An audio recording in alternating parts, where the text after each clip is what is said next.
Hello mga ka-farmers, welcome back to my YouTube channel. For today's vlog, ipakita ko sa inyo kung ano yung magandang pantabon sa sibuyas after na masabugan sa bawat plot. Okay. So ang tinabon namin dito sa aming sibuyasan is dayami. Pakita ko sa inyo yung dayami. Ayan. So ito dayami to. Yung part na to. So mas maganda kapag ang dayami ay bago. Let's say bagong ang harvest.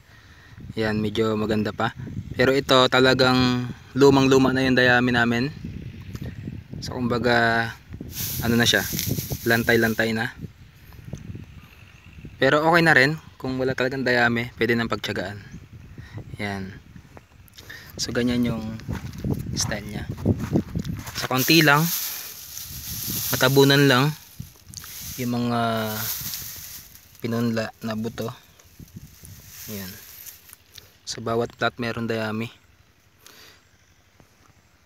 So remind ko lang para sa mga dayami na ito. So ang purpose niyan kaya may dayami dahil para sa mga buto, protection, and para buwaghag ang lupa. Kasi pag diniligan, so hindi ma-damage o hindi magugulo yung mga buto. Ayan. Kaya kailangan may dayami talaga. Yan. Kung wala kayong dayami, kung meron kayong kugon or talahib. So kasi kami naubusan kami ng kugon. So pakita ko sa inyo kung paano yun sa talahib. Punta natin.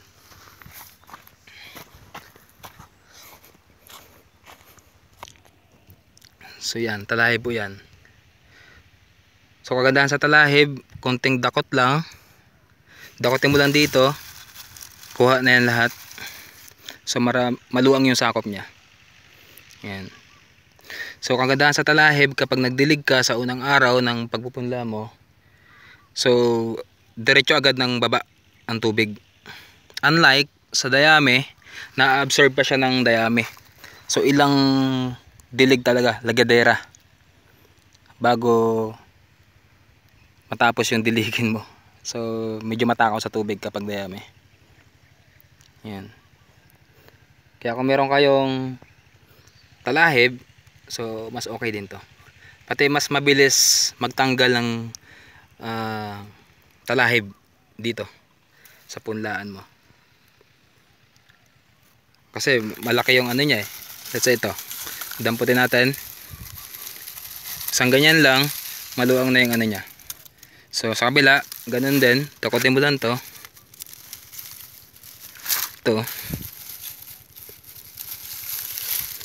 Maluwang na yung kuha niya. So yan.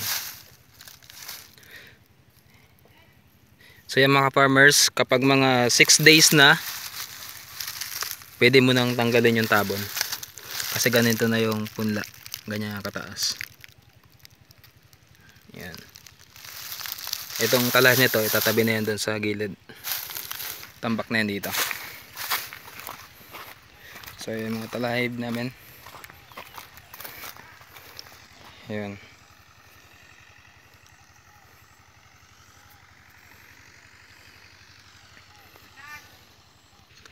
Yan kaya mga farmers, hanggang sa muli. Salamat sa inyong pagsuporta. At maraming salamat sa inyo. And thank you for watching, and don't forget to like, comment, and subscribe. God bless. Asmore.